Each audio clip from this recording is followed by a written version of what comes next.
Well, Hillary Clinton already has a problem appealing to the younger voters, the millennials, and this not going to help. They're children of the Great Recession, and they are living in their parents' basement. The idea that maybe, just maybe, you could be part of a political revolution is pretty appealing. It's a false promise. But I don't think you tell idealistic people, particularly young people, that they bought into a false promise.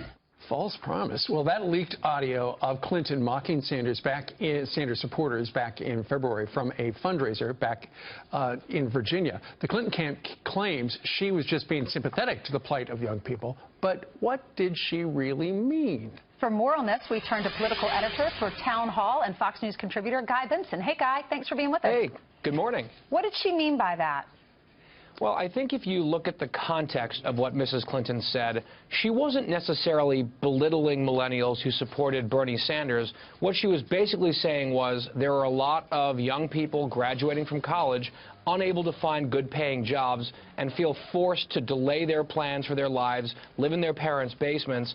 And so I don't think this is deplorables 2.0, but it is pretty clearly, in my view, an indictment of the Obama economy. Look who's been in charge for the last 8 years, and she has basically the entire platform that Barack Obama had and wants to continue it for 4 more years. More of the same, which is what Donald Trump has been saying over and over again about her. And you know, Guy, when she and Bernie, they were supposed to be together today at a campaign event, but mysteriously after this came out, they've decided to put it off for a couple of days.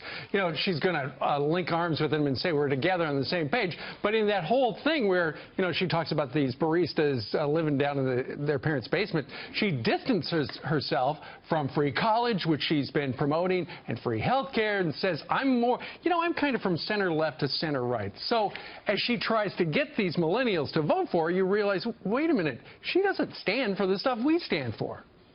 And I think part of it also, Steve, is if you're a Bernie supporter who's a young person, you might look at the audio and clips of it and some of the commentary about it and say, oh, gosh, you know, is she making fun of me? Is she saying that I bought into a lie, that I'm too stupid to understand? Or do you just sort of shrug and say, whatever, she's kind of lame anyway. Of course, she's talking out of both sides of her mouth to different audiences. She can wrap her arms around Bernie Sanders at every event from now until November 8th. I just don't care. Yeah. Are you going to show up and vote in November? Guys, I think that's a challenge for her. You say it's not deplorable comment 2.0, but there are a lot of millennials that are not happy with this. In fact, there's a tweet from a Sanders supporter, Millennials for Revolution, that says, we aren't in our parents' basements. We are an entire generation of workers who are sick of being shafted by neoliberalism. Hashtag basement dwellers. So that's a comment from someone who is pretty offended by it. Thank you so much for being with us, Guy. That's right. Sure thing.